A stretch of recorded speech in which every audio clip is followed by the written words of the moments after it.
I made 8% this month trading forex. What's up guys, welcome back to another video. So in today's video I'm going to be breaking down and I'm going to be revealing my track record for the past 9 months that I've recorded now on a software called FX Blue, which is similar to my FX book.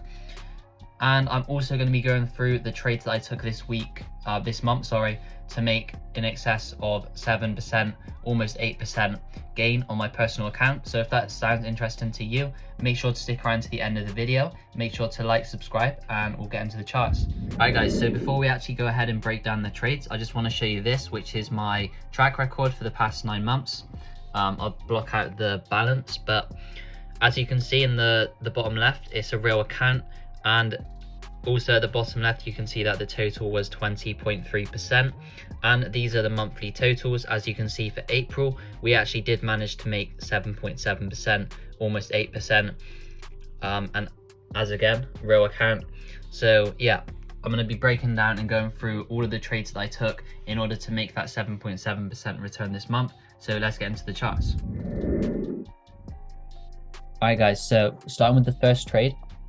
Before I start, actually, all of the trades that I took this month, the winning ones at least, were taken on UJ. As I mentioned, I took 5 trades in the whole month. 3 of them were wins, and all 3 wins were on UJ. So I'm going to be going through all 3 trades that I took on this pair, as it has been very nice this month. So starting off, this was where price was at the beginning of the month. And the analysis was based firstly on the daily time frame for the direction. So what I had noticed was that price had tapped into this daily level of demand, so we can draw that on as a mitigated area. Price then, notice how it was printing lower lows, lower highs. We had this area of supply which price pushed down from, but then failed to hold. Price also broke past this lower high structure point, so we can label this on as our change of character, or break of structure, shift in market direction, whatever you want to call it. I'll just label it a chop for the sake of this video. And then what I noticed was that we did have this area of daily demand down here, which I was originally anticipating price to come into. But what I also saw was that when price came to this level, it wicked below this area, took out the liquidity, and then on the 4 hour, so if we get rid of this, on the 4 hour after taking that area of daily liquidity, so this bit here, we actually managed to break structure once again. So notice how this area of supply was clearly imbalanced, and it was a very nice level to sell from. We had a small push down from it, but then price failed to hold it, which tells me now that the buyers are in control. So again, labeling this on as our supply failure. And basically what I noticed now was that we had this open imbalance just below, leaving behind this demand here, which was inefficient.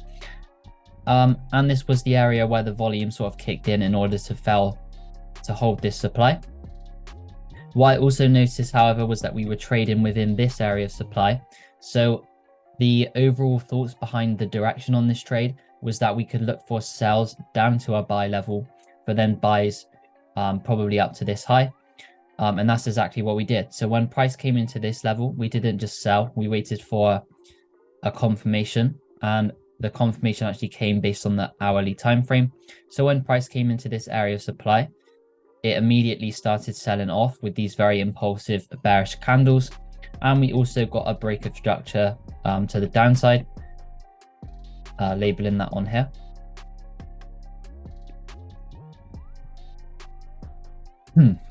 So we had, this was an area of demand which took liquidity. It was also the most recent higher low. Price came above this area, took it out, and then immediately impulsed over to the downside. So if we change the color of this now, so the areas that I was looking to get in on this trade was basically, for me, the only area that there was valid was this area of supply here, which is the area of supply which caused this structure to break. And if price wants to come higher, all of these areas up here are efficient. So I thought that if price came any higher than this level, it's likely going to continue higher, and we are wrong on this trade anyway. So at this point, I didn't wait for any further confirmation. I just set the limit. I think we had 38 pip stop, and we were targeting this buy level down here. So yeah, let's see how the trade played out. Price came into our level, hung around for a while, and then started melting. And I did actually close the trade a little bit early just here, because the top of this level here, price was failing to close below, and this was the daily area of demand. This one down here is just a bit more refined, so price could have always reacted from this level and then reversed up to the upside, which is why I took the profits early, just to secure that nice around 3.7% for the start of the month. Looking back as well, we could have also refined this area. We go to the 15-minute.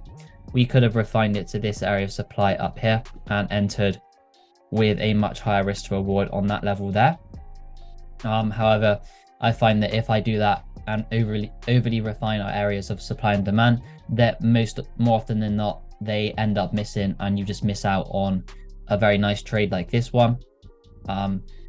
And you would have ended up with 0% profit instead of 3.6. So in my opinion, it's not really worth overly refining the areas if you can get an entry on them anyway.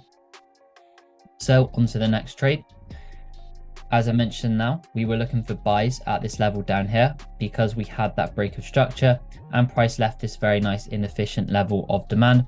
If you are an aggressive trader, you could have probably just set a limit on this area. Since we do have multiple confluences on the trade, you know, we've had break of structure, we've had imbalance, we have a discounted level of demand, which is just very clean. You can see it's this very, what do you call it? Very like obvious demand, very clear to see, single candle, and then we have the impulses. You also have this double bottom liquidity resting above, which you could have used for another confluence as well. But on this one, I decided to wait for a confirmation. Just based on my personality, I always like to wait for the confirmation.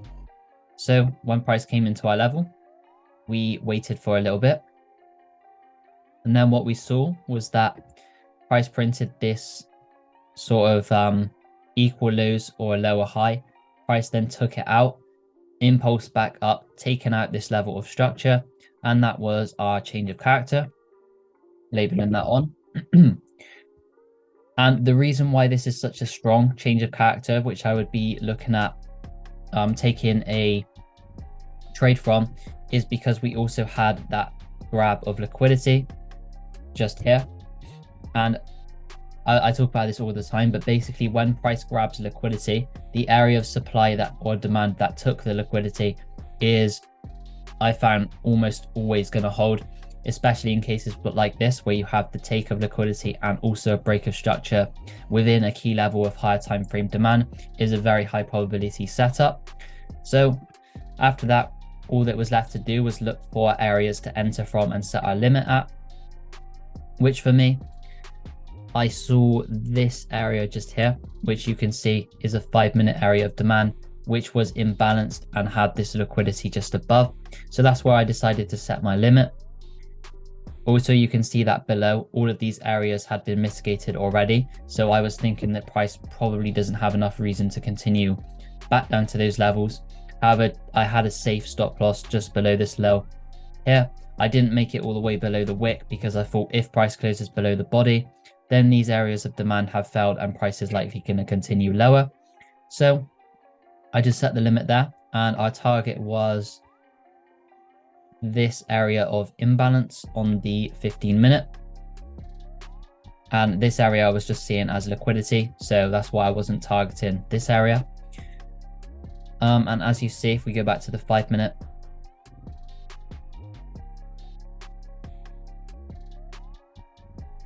I'll put it on the 15, actually it'll be quicker. So price did actually, like I anticipated, come lower, and it didn't respect that initial demand that we had drawn out, but it came back and retested this lower area of demand, which is why I had that safe stop loss just below, just in case price wanted to retest this area. And then we just let the trade play out. When we did enter this trade, it did continue into the first Friday of the month, which, as you guys know, first Friday of every month is NFP. So I did decide again to take profits a little bit earlier, just before NFP, which happened to be around this point here, for around 3.3%. The reason I didn't hold, as I said, was because we had NFP, and in my opinion, it's not really worth worth risking all of your profits based on a news event like NFP, where price can basically go in any direction depending on how the report comes out. So that was the second trade. And as you can see, we played price on a little bit more. Price ended up flying and we could have held for a lot more profit, but as I said, better to be safe during NFP. So if we get rid of all of this now, because it's just confusing. The trade that I took this week was based on this level of supply here. So I was expecting price, it is bullish now because we are breaking past these structure levels. Price is printing higher lows and higher highs. However, I was expecting price to maybe give us a little bit of a pullback at this area, which was why I was looking for this area for short-term sales. So this is where the idea of the trade come from. We draw out this level of supply. Then on the 4-hour, price continued up. And the main thing that wanted me to take this trade was that price actually wicked out this level of supply. And then after having wicked out the level of supply, we play it on. It started to break structure to the downside. So this level of demand here failed. So if we label that on,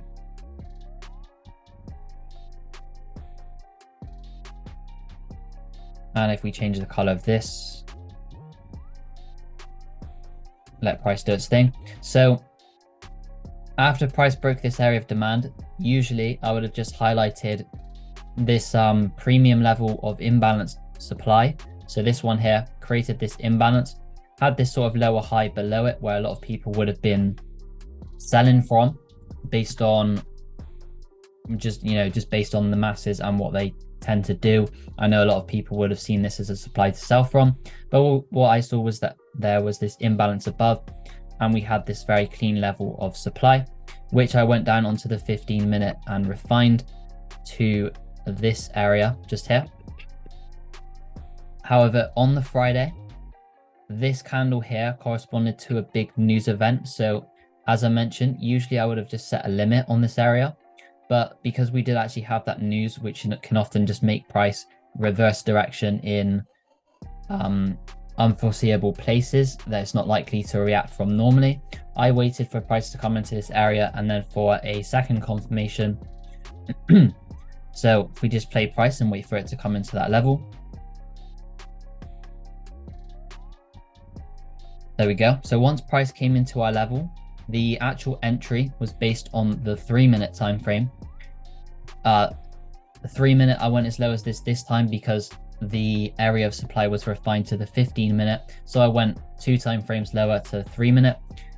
And what I noticed was that we had this very clean price action. So we had price took out this liquidity, broke this structure,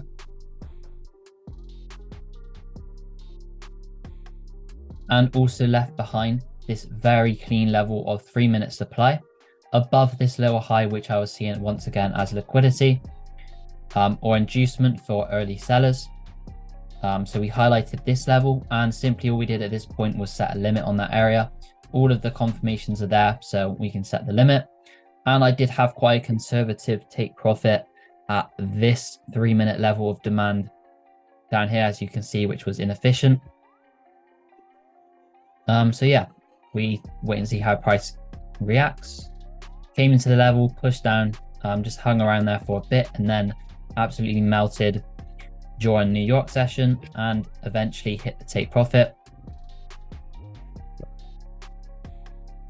There we go. We could have definitely held for longer. I could have held to this low, which my analysis was telling me price was going to go to, because what we have is basically price is printed a lower low. And what we are anticipating now is that this becomes the lower high.